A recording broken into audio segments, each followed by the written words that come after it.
If you marry someone, make sure they are ready to go with you through the dirty trenches of life. Hi, my lovelies. Thoughts of an introvert. Welcome into my head. Welcome, and just take a front row seat and let's have a chat.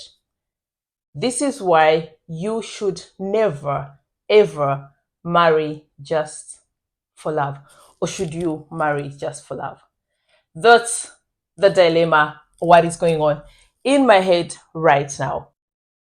I strongly believe you should never marry just for love. Love alone is never enough to sustain a marriage or even just a relationship. And this is why, someone saying they love you and all that is cute, but it's never, ever enough. In my situation, yes, I'm a lovey-dovey girl, I'm a hopeful romantic, and love is definitely important to me.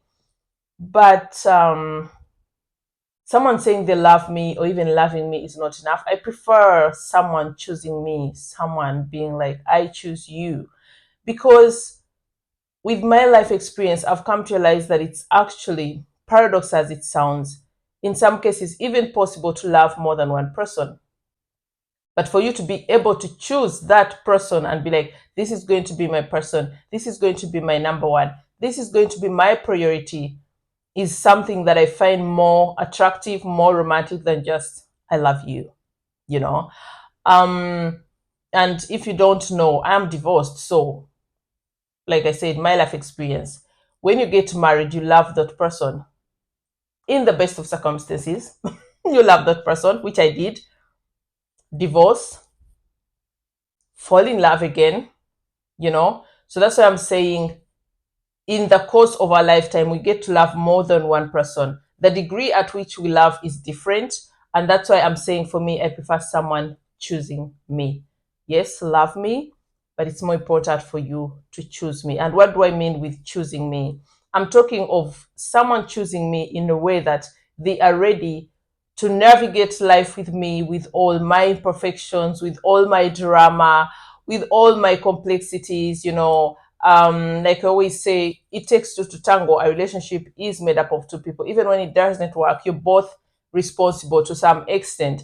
And me being an introvert also, I know my weaknesses. I'm a 10, more than a 10, I know that. But of course, I'm not perfect. So for someone to choose me, it's for me very important to know that these people are going to support me. And going back to what I've just said, you should never marry just for love. And this is why. So make sure when you marry someone, this person goes beyond love. This person is there to support you. Is this person going to be there when you get an accident, God forbid, and lose your legs? Are they going to still see you in the same light? Of course not, definitely. Someone with legs and someone without legs are two different people. But will it change how they feel about you? Will they still be able to choose you? Or will they end the relationship, the marriage, because again, you are too much work. You are now having a kind of a disability that they cannot deal with. In this instance, if someone married you just for love, probably in the long run it will not work because, matter of fact, love changes, evolves with time. It either gets stronger or you even fall out of love with each other. So it's not enough. If you marry someone, make sure they are ready to go with you through the dirty trenches of life. Because again, life is not just a bed of roses. We all know roses have thorns. So is this person willing to go with you through a bush of roses with the beauty of the scent, the beauty of the different colors of roses, but also endure the pricks of the thorns? These are just metaphors, but I hope it evokes the thoughts in your head to think deeply about that. Is this person you're going to get married to loving you enough? Is he or she choosing you enough to still be there when you become jobless tomorrow? To still be there when you get a life-threatening diagnosis in your life? Is this person going to be able to support your dreams? Be it financially, be it emotionally, be it time-wise. Is this person going to be there to support, respect, and appreciate your dreams? Are they willing to cheer you on? For me, those are the reasons why you should get married. Because like I said, in the best of situations, when we get married, we're hoping for long term, we're hoping for a lifetime. And a lifetime is a long, long time. It even scares me. A lifetime is a long time. So think that way. If I'm going to spend 20 years, 30 years, 40 years, 50 years of my life with this person, is love alone going to be enough? So keep this in mind. Make sure this person is willing to take sacrifices for you. Make sure this person is willing to prioritize you. That is very key. If you're not the priority, definitely don't marry him, don't marry her. Because again, if situations change and circumstances are different, then probably you'll be on the last part of the rota, which is very, very unsatisfying and terrible for a marriage. So definitely taking us back, love alone is not enough for a marriage. Again, you have the front row seat in my head. This is a conversation and I'm inviting you to join it. In the comment section, let us know what your thoughts are. Do you think it is enough to marry just for love? Or do you also think, just like me, that love alone is not enough to get married, or you should never get married just for love? I have a short, I think some time back, I said, marry smart. And this is also important. Marry smart, for me, I've told you, I'm someone that is attracted to very intelligent, intellectual people, and then brings us back to why I would never marry just for love. If I'm getting married to someone, it is important for me that they have the emotional intelligence, that they are intellect, that they have a level of ambition in their lives. I don't want to marry a stagnant partner. I don't want to marry someone that has just settled in life, because I want us to evolve. I want us to grow together. So imagine you marry someone who is just complacent and, just comfortable with their mediocre life. They're not willing to change. They're not willing to grow. They're not willing to experience new things. They're not willing to travel, which is very important to me, experience new cultures. Would love still be enough for that marriage? Those are the questions you should be asking yourself. For me, that would not be enough, definitely. So my partners should be able to emotionally stimulate me, or we should be in position to emotionally, intellectually stimulate each other, have interesting conversations, be it about politics, be it about life, be it about God, but I should be able to have a conversation with my partner, and my partner should be able to sustain an intellectual conversation. So again, love alone is not enough, because that means I'm not going to marry some dumb willy just because I love him. It is going to be very tricky. Ask yourself before you marry someone. Now we're coming to the very vain part, yeah? When we meet people, normally, much as we like to say, oh, it doesn't really matter, we're also attracted to them physically. So you marry this dude, six pack, toned and firm body. And for the men, you meet this tall, slender, firm body, or if you like them round, all shapely. And then 2, 3 years down the road, the slender girl you married is now round and plump and curvy and cuddly. And you, the lady, the six-pack sporty guy you married, is now made of fat. He's just full of, he has a pet belly. He has an unkempt beard. His hair his hairline has receded. He's bald.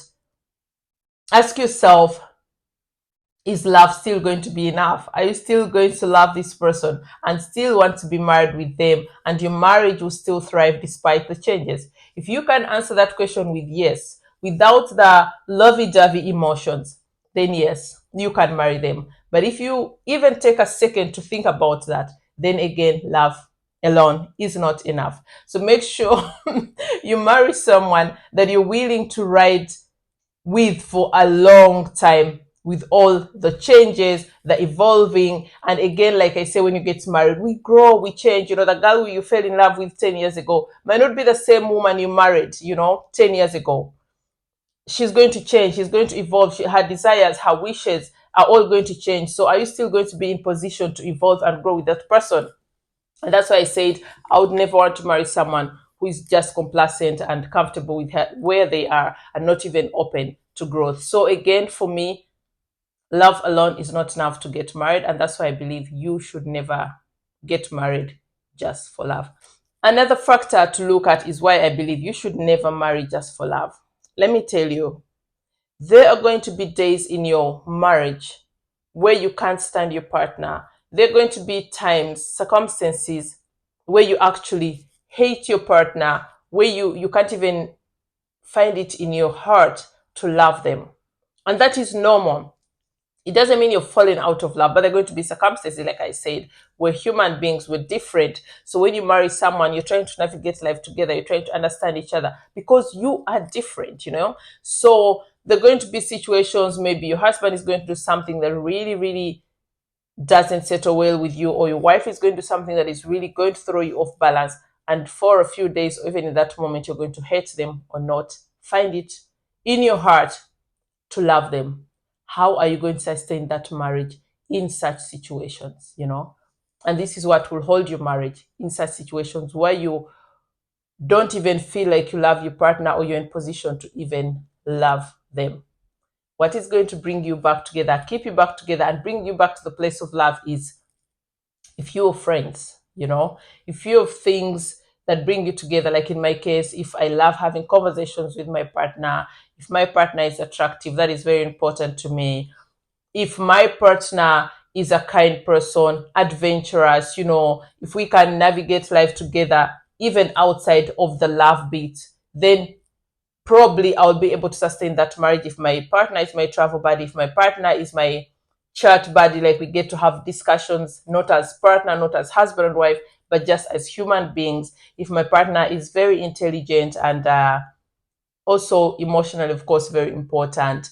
If my partner takes good care of his hygiene, of himself, probably the marriage is still going to work. Even in those moments we feel we don't love each other, we'll not fall out of love.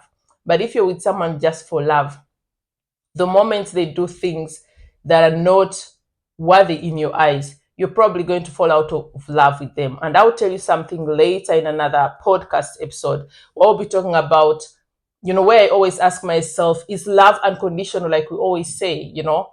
I don't think so, but we'll be talking about that in another episode. So my lovelies, once again, let me know, what are your thoughts? Do you believe one should marry just for love? Or do you also say, just like me, you should never get married just for love? It is not enough to sustain a marriage. And of course, let us know more tips. Maybe I've forgotten some, of course. What do you think would help hold a marriage? Things that are important for one to consider before they get married besides love. Oh my God, I almost forgot one important perspective. Financial stability is very important in a marriage. Like they always say, or people like to joke, you can't live on love alone. You'll also need food. So in my case, definitely, it's important for me to have a financially stable partner, a financially stable husband. Does it mean I'm going to leave him, divorce him if he gets problems 2 years down the road and he loses his job? No, definitely not. And that's why I'm saying I need a partner that is ready to evolve, that is ready to change. So if my husband, God forbid, boyfriend loses his job 2 years down the road, I hope that he's in position to reinvent himself, to reflect upon life, start afresh, take a different direction, and not just be like, this is the end of the world. So definitely financial stability is very, very important to me in a relationship. And that should be the same for the men. You know, even if you're very wealthy, it's attractive or very important for your partner, your wife, to also have some financial capacity, some financial muscle, be it if you are so wealthy, you know, make sure you give her a monthly allowance that she can save for the rainy days. Or maybe she gets to have a job where you both have salaries that in some way will complement each other for rainy days. And of course, not forgetting, once people get married and their children in the picture, you have to keep in mind, I talked about sickness, I talked about, you know, your partner becoming disabled.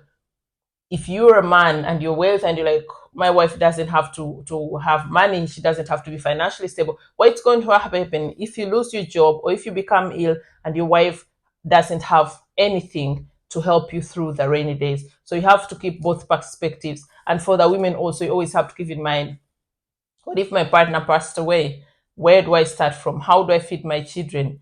Children or no children, you still need the money to survive, to go through life. So that is something for me that you cannot talk away just because you are in love. That is a very, very important factor.